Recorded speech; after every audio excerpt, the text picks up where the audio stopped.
Welcome to the SaaS Backwards Podcast, where we reverse engineer the success of fast-growing SaaS firms and explore strategies CMOs and CEOs are using to drive their businesses forward.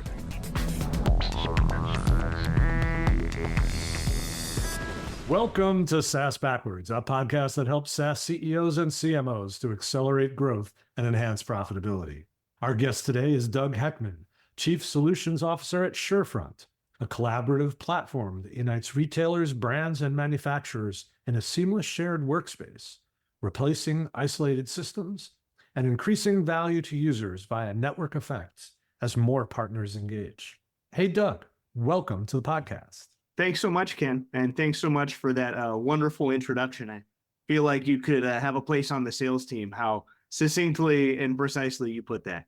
Well, thanks so much. And before we dig into our episode, though, I'd like you to expand a little bit on that.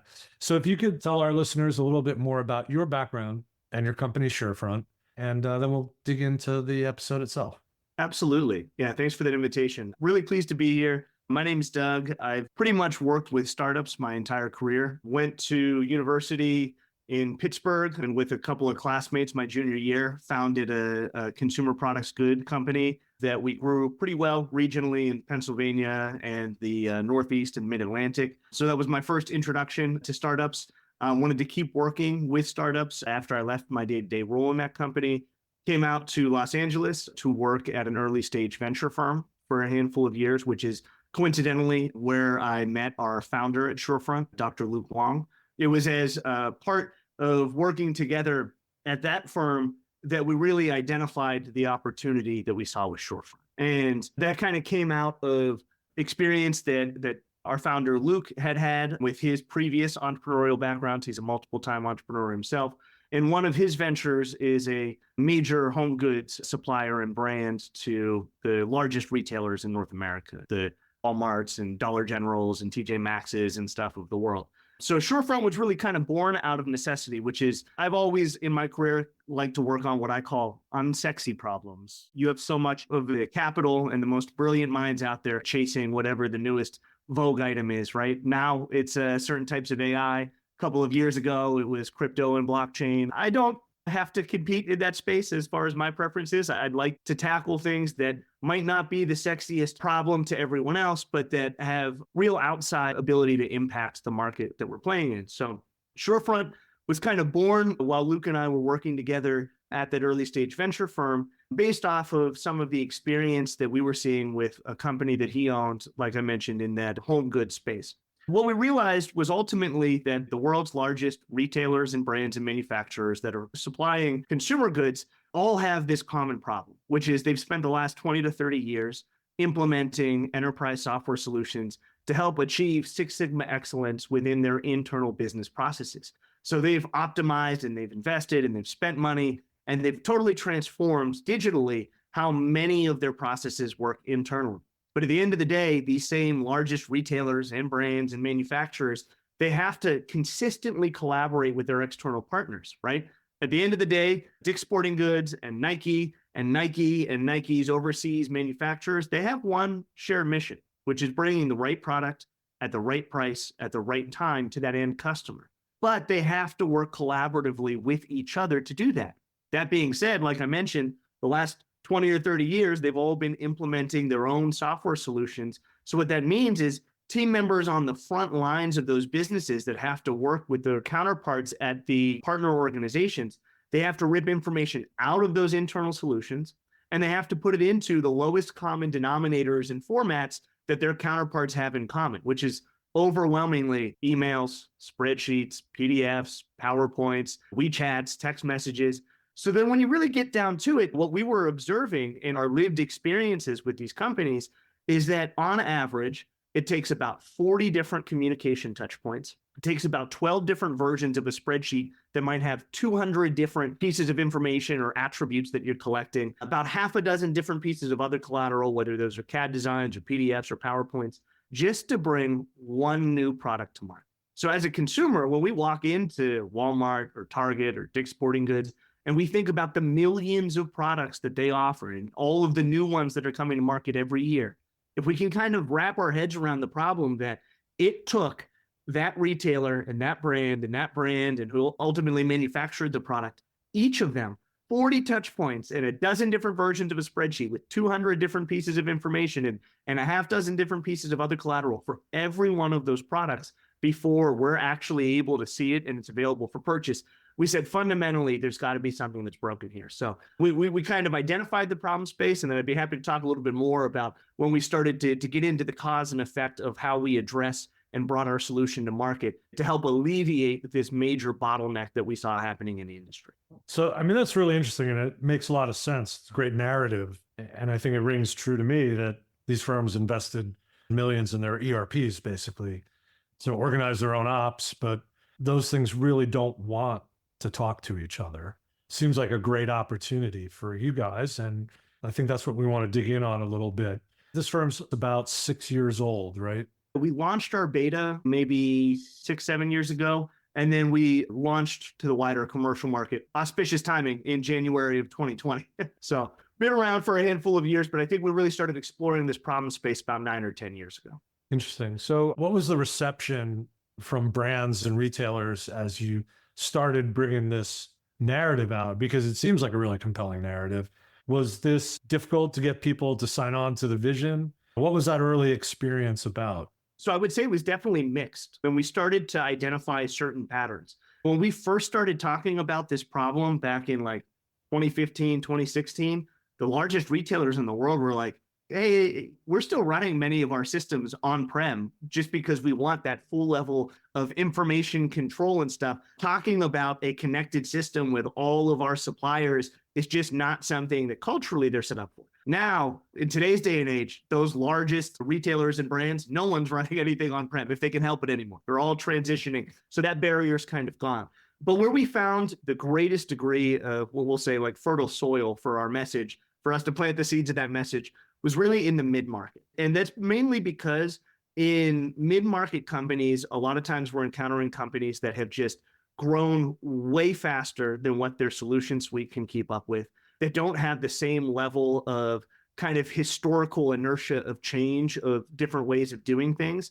And then they looked and said, when they have such a solution gap and they've been growing so fast, they're experiencing the problem that I described of needing to bring all of these new products to market through that information bottleneck in their information supply chain. It hurts them a lot more. So when we were taking our solution to them, it was a much different type of reception. It was a, wow, I can't believe that something like this existed. Like, it's almost like someone designed a solution or a tool for exactly what my problem was, which as someone with a product and design background, it's really the most delightful thing to hear that you've made a lot of hypotheses, you've tested, you've delivered, and then you get that moment of magic where you've designed something with anticipated customer needs. So you're describing the product market fit experience, right? Where actually you've found the right audience for the right product.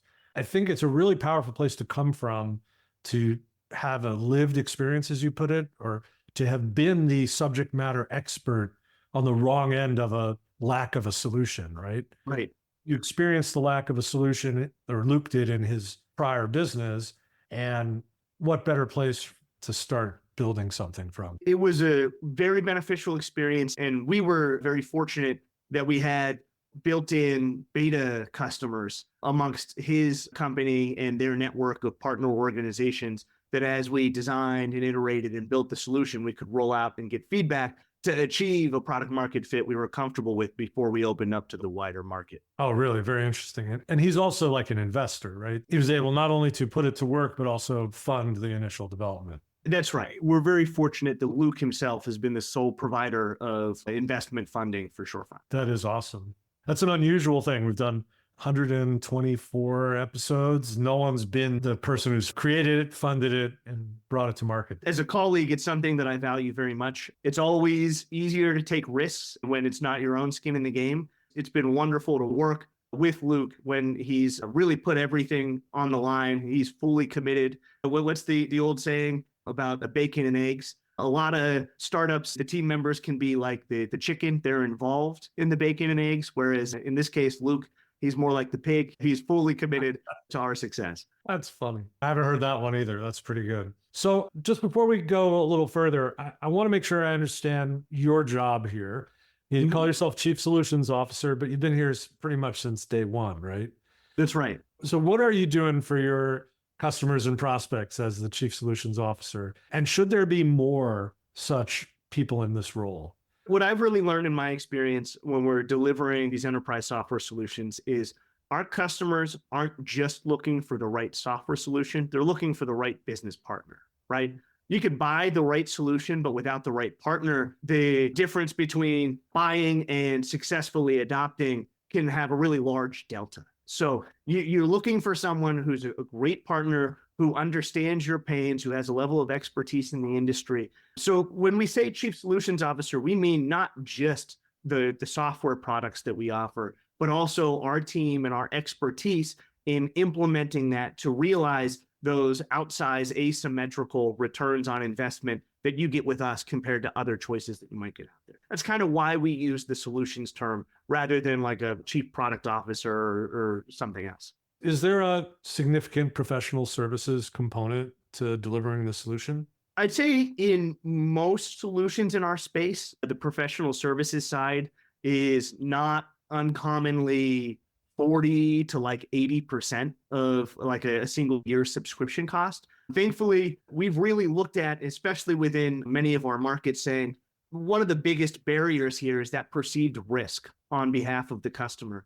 So we spent years of learning through multiple different implementations about what worked the best and what can be improved. And we do most of our implementations in-house because of this, but we really identified what those best practices were on our side so that we could cut down the cost and most importantly, cut down the amount of time between when we have a customer formalize our partnership with an agreement and then that they're going live and starting their daily use. So I'd say even at the $1 billion plus level, customer deployments that are large and complex, typically for us, we're talking about a matter of like weeks, somewhere in that 8 to 12 week range. Whereas our competitors, it's not uncommon that that's like an 8 to 12 month range. That's significant. Let's move on. I think you guys have done some really good messaging. There's certain ways your messaging is really interesting. And one of them is that you say you have this ambition to be like a Bloomberg terminal for the CPG industry. And so I'd love to have you dig in a little on that. And how drives the company? Like, what is the reason we're using that reference point, which is a really important one? Reference points are the way people understand things, right? It's a good cognitive device. And I'm curious what you guys hope to get out of that. That reference point not just drives the vision of the business, but also the vision of the product. And where it came from was as we were really exploring and understanding the problem space, why does it take those 40 touch points and a dozen different spreadsheets and half a dozen other pieces of collateral for every new product we're bringing to market with our trusted business partners who we're doing tens of millions, hundreds of millions of dollars worth of business every year, who we've worked with for decades?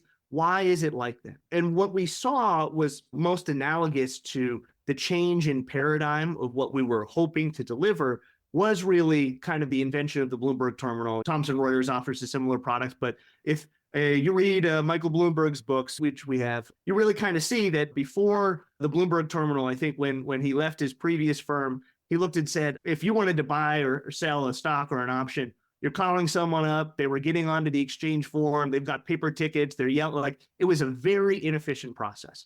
But if you think about how someone transacts those financial instruments today, they're logging on to a specialized computer.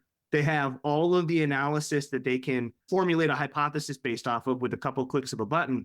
And then they're frictionlessly transacting a complex financial instrument with someone that they've never met before or may never meet again with 2 clicks of a button. So we look to say, okay, we have this process that is extremely laborious. It's really time intensive. It's happening at an enormous scale with an enormous financial impact, sort of like what market investing was a pre-Bloomberg terminal. So we looked and said, we have to be able to let these buyers at retailers and the salespeople at brands, the product developers at those brands, and the people manufacturing these items, when you look at, we're talking roughly 60% of the US economy is consumer spending on these things, enormous things. Why can't we give them a tool that not only gives them all of this time back because they're more efficiently transacting and interacting with their counterparts, but that they can also leverage the data from previous decisions and performances of items they bought to make smarter decisions? Because at the end of the day, When I decide to buy the blue sneaker versus the red sneaker, it's an investment decision.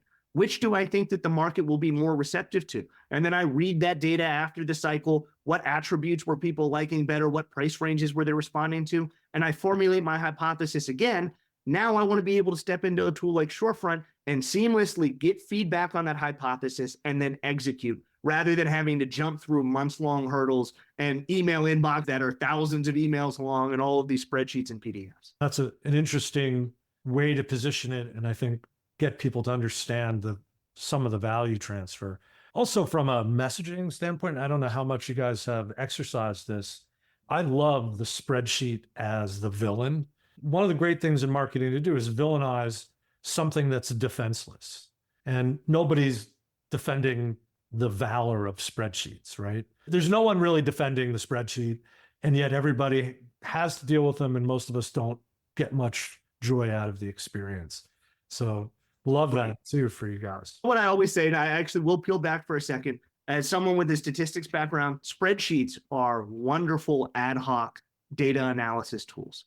But as soon as we find them for being communication and collaboration tools or light business application, then that's where everything starts to break down. It's kind of the hallmark that we don't have the appropriate solutions in place. One of the things that we've actually found is really helpful to our sales and marketing. When you're selling an enterprise software solution, you don't necessarily want to go in and say, we're here to replace this other existing solution. Because a lot of times there are great leadership at that company that they said, I believe I'm putting myself on the line. I'm putting my career on the line. I'm betting that this is the right solution for us. You don't want to go against that friction. And honestly, if something is working well, I don't want to replace it. As long as something's working well, I'm happy for you.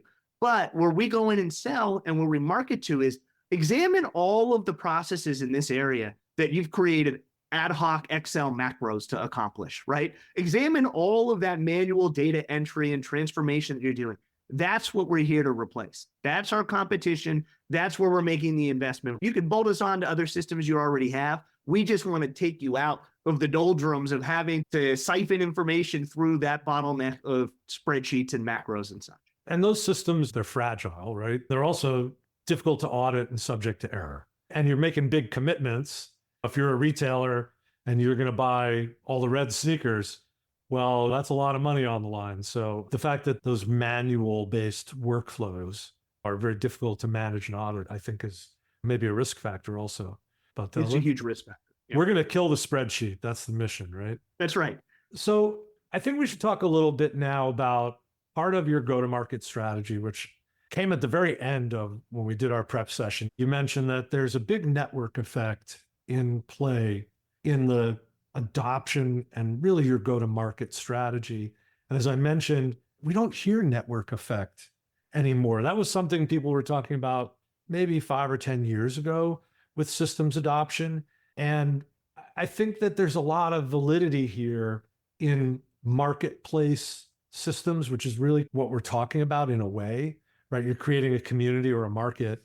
But how have you harnessed the network effect, and what does that really look like? And what are the lessons for other firms that might be thinking about the way they connect their customers and their partners? Oh, yeah. What's fundamental to not just Surefront's platform, but Surefront's survival as a business is understanding the network paradigms of our customers and their partners. Going back to the Bloomberg terminal, if only one firm is using a Bloomberg terminal and no one else, everyone else is calling their orders in and still trading on paper tickets, well, then that terminal doesn't have much value because you're not transacting internally. We really knew from the beginning of this that Surefront as a solution would only deliver the value that we're promising to our customers if we had them and their business partners adopt it relatively simultaneously. First, that was a real uphill battle, right? You have to imagine there's already a huge inertia of change anytime that you're selling a new system to an enterprise about both the investment and the change management and the training and getting people up and running on that solution. Now, imagine that we're selling that to you. We're saying, oh, not just you, but also all of your business partners are also going to have to go through. Until we really understood how to message, market, and package our product into a way that was a lot easier, we were kind of running into brick walls. Like that's a big thing for anyone to sign up for. What we really realized is sales is not just about the monetary investment. A lot of it, especially at this enterprise level, is risk and risk perception. Because at the end of the day, it is someone or a handful of people putting their career on the line saying, this is the right solution. These are the right partners to do it. And if that perception of risk is growing, and especially more than what you would typically take on, it's a tough thing for them to say yes to. So what we really did was we said, we have to kind of eat our own cooking. We have to put our money where our mouth is. Let's take on a lot of that risk ourselves. So what we started doing was going to our customers and saying, you guys, you buy the solution. You have your 8 to 12 week onboarding cycle, typically depending on the size of the customer. And what we will do is we'll give a no cost license to every one of your partners at our own cost. We will onboard and we will train them with no additional cost to you. And then you're going to see it on day one as you start to utilize this day in and day out with those partners, and you're not getting hundreds of emails and thousands of spreadsheets and all of these other different disorganized pieces of data collateral, how much of an impact that's making on you. So we take that on. And that's really where things had a night and day change for us and for our customer adoption. Not only was it a lot easier for us to sign up those initial customers because we were taking on that risk. Now we got to really leverage the benefit of the network instead of fighting against it. So we've onboarded and adopted with all of our customers' partners with the warmest possible sales and marketing introduction, which is their customers saying, hey, we'd like you to sign up for Surefront. It's going to be very important for us to do our business together. We onboard, we train them. And then typically in the first 6 months or so, a sizable portion of those supplier or those business partners of our original customer end up saying, we love Surefront. We want to add additional users. We want to subscribe to additional features directly with us. So then our business grows along there. So we had to take on that additional risk ourselves, but we're definitely starting to see the additional reward on the other side. So I want to unpack this just a little bit because I think it's really important. And for people that listen this far, here's where the reward really comes in, I think, or certainly one of the big ones. I really believe that organic, deep commitment to customer success, especially at the enterprise level, is really important to outsized growth. Like I said, we've had more than 120 episodes, 120 different companies talking about what drove their success. And there's been a handful of these enterprise solutions where the founding team has a realization that onboarding and deeply ingraining the company and the success of their users makes a huge difference in the outcome, not just in situ in this one user, but generating reputational, if not network effects, becoming a system of choice in a category, or certainly in your case, having these ancillary or secondary customers become primary customers because of that experience that you offer them. And customer experience is so often this redheaded stepchild of software as a service go to market. And so I think it's just a really important point for CEOs, CMOs, CROs of these firms to ask themselves, is there a greater role for success and how can it feed into the momentum of the company? So it's just it's an interesting anecdote. And if you don't kind of distill it a little bit, you might not get that impact. I think it's been fundamental to us for really two reasons. One, at the end of the day, the entirety of a return on investment from our customers' perspective is the gap between purchase and implementation versus adoption. And adoption only happens when they're finding value and they're seeing success. And for us, when it's not just our primary customer, but their partners that are also finding value and seeing success. The second thing there is when you're selling a solution like Surefront, an enterprise software, if you start to get into the nitty gritty and you start looking at, well, how much does it cost me for me to get prospect to an MQL level? How much more does it cost me at an SQL level? What's our total cost of customer acquisition by the time someone signs on the dotted line? Those numbers it's much different when you're marketing to businesses than when you're marketing to individual consumers. So on this side of things, we have those SQLs that are introduced to our product with the greatest sales pitch possible, in that your customer wants you to use this for you to continue doing business with them. And you're starting off at no cost. And if that's right for you, you continue at no cost. But we promise that this is going to be valuable for you. So we get your attention. We can prove out to you that value. And then you can very quickly, organically become our customer. And it's kind of end arounds that entire traditional investment cycle in moving everyone through that marketing and awareness funnel to customer. Now, there's also the possibility, and I imagine it's already happened for you, where a supplier might find that they have more than one customer on the platform. Is that right? Right. And one of the things that we designed the platform around too is if you have more than one customer, that's great. You're kind of naturally incentivized to subscribe to additional features or add additional team members who might be working on those accounts.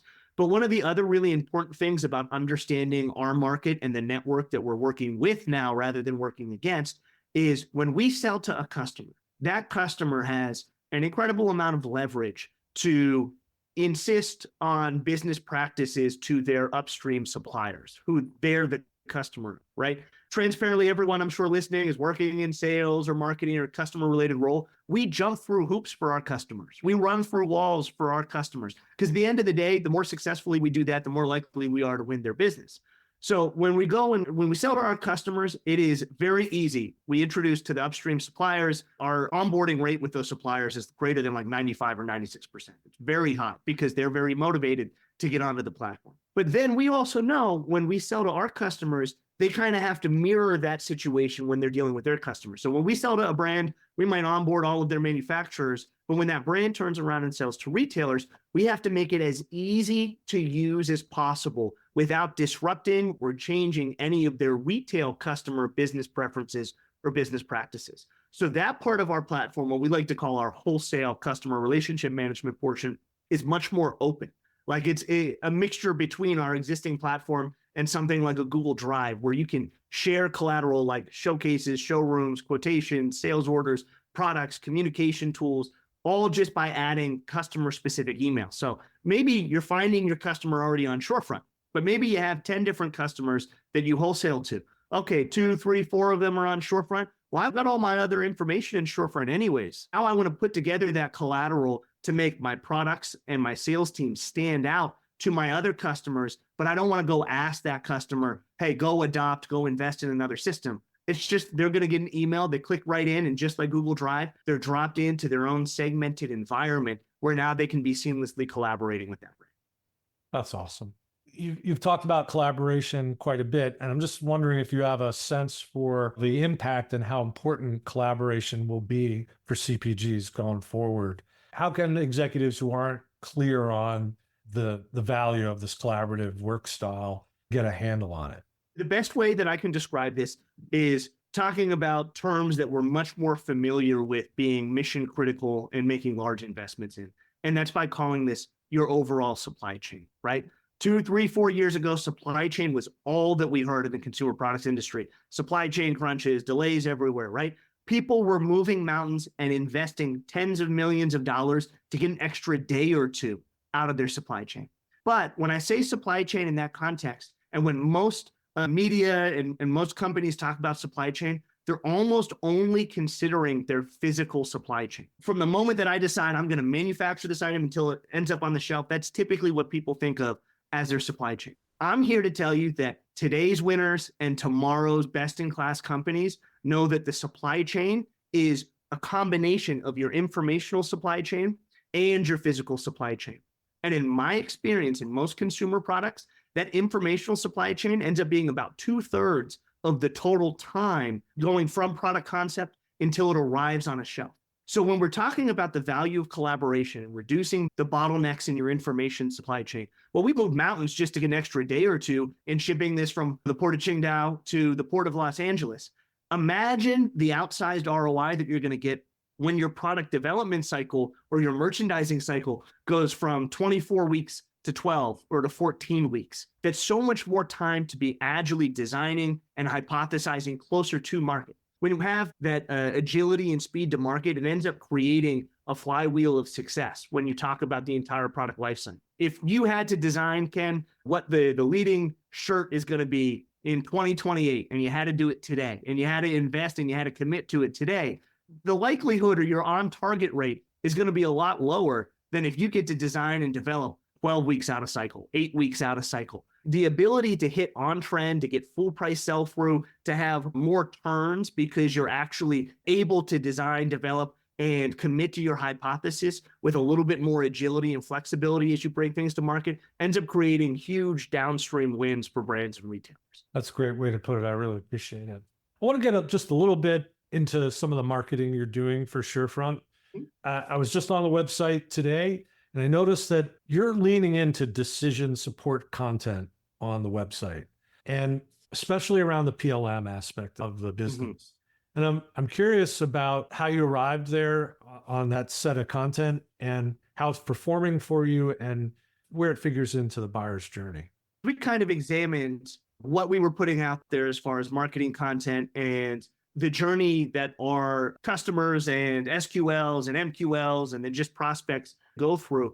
One of the things that we really found is that the typical consideration cycle is much larger than the buying cycle. But even the buying cycle in things like enterprise software is not uncommonly 6 to 18 months.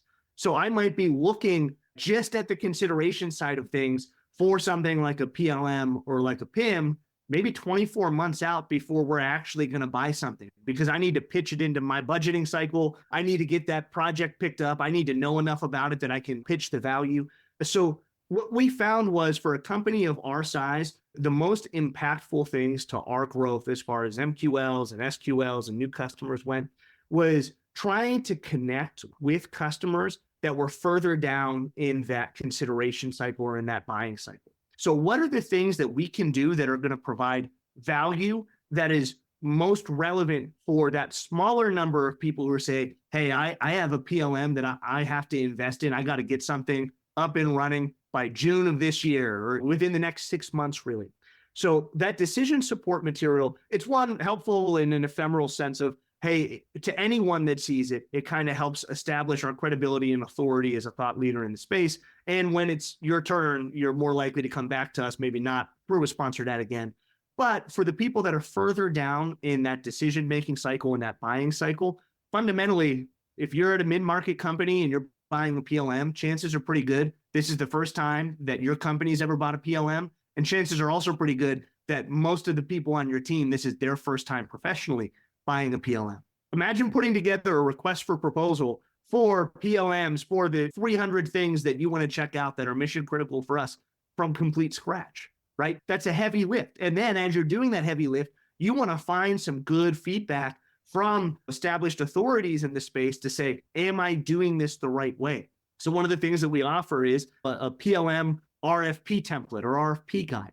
One of the other things that we offer is just a PLM software guide in general. What are the things that you need to know about how this interacts with your other systems, what teams are going to be involved? How do you choose the right optimizations for you? Choosing a PLM maybe in the auto industry or more high-tech manufacturing is very different than choosing like a fashion PLM. So if we can provide that support that is the high-value content, we tend to find that intersects most closely with people that are closer to the bottom of that decision. It brings up an interesting point, which we didn't talk about before, but probably your number one competitor is do nothing, right? Right. The do nothing, right. the no decision. I'm curious, what are the strategies, tactics you use to push people off status quo? How do you get people off status quo? We really look at it two ways. There's one is the do nothing, and that's the organizational buy-in. And then the other one is the do nothing, and part of our organization really is very invested in getting a solution. And then we have some resistance to change that we have to get over.